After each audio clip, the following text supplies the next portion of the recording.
Մայիսի 10-ին Գարեգին II ամենայն հայոց կաթողիկոսը Մայրաթոր Սուրբ Էջմիածնում ընդունեց Դատավորների Եվրոպական միության տարեկան համաժողովի մասնակիցներին։ Հայաստանի Դատավորների միության նախագահ Ալեքսանդր Ազարյանը հայցելով ամենայն հայոց կաթողիկոսի օրհնությունը ներկայացրեց համաժողովին մասնակցող շուրջ 35 եվրոպական երկրներից Հայաստան ժամանած 70-ից ավելի պատվիրակներին, տեղեկություններ փոխանցեց համաժողովի աշխատանքների մասին։ Նախորդ տարի Վարշավայում տեղի ունեցած ամենամյա համաժողովի ժամանակ միաձայն որոշվել է 2025 թվականին համաժողովն անցկացնել Երևանում։ Դատավորների միությունները հասարակական կազմակերպություններ են, աշխարհում գործում են Եվրոպական դատավորների միություն եւ Դատավորների համաշխարհային միություն։ Տարին մեկական անգամ համաժողովներ են անցկացվում, որոնց ժամանակ մասնագիտական հարցեր են քննարկվում, տարբեր երկրների դատական համակարգերի վերաբերյալ խնդիրներ են բարձրացվում, մենք այդ ընդհանուր ժողովների ժամանակ փորձում ենք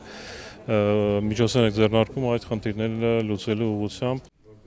Հյուրերին իր հայրապետական օրհնությունն ու պատգամը փոխանցեց ամենայն հայոց կաթողիկոսը, ուրախություն հայտնելով Հայաստան եւ Մայրաթոր Սուրբ Էջմիածին նրանց այցի առիթով։ Հայոց հայրապետն իր խոսքում անդրադարձավ դատավորի կարևոր առաքելությանը աշխարհում արդարության հաստատման, մարդու իրավունքների ու ազատության պաշտպանության գործում, կարևորելով արդարադատության բարոյահենք համակարգի ամրապնդումը։ Վեհափար հայրապետը պատգամեց դատավորներին իրենց ծառայության ընթացքում ուղենիշ դարձնել ավետարանական ճշմարտությունը, որ իրական արդարությունը բխում է առ Աստված հավատքից եւ դրսեւորվում է սիրով։ Խոսելով հայ ժողովրդի առջև ծառացած մարտահրավերների մասին, Նորին Սրբությունը կարևորեց միջազգային դատական հանրության անդրադարձը, բռնի տեղահանված արցախահայերի արդար իրավունքների պաշտպանությանը, Ադրբեջանի կողմից գերեվարված հայորդիների նկատմամբ իրականացվող շինծու դատավարությանը, ինչպես նաև Արցախի հոգևոր մշակութային ժառանգության ոչնչացման եւ յուրացման գործողություններին։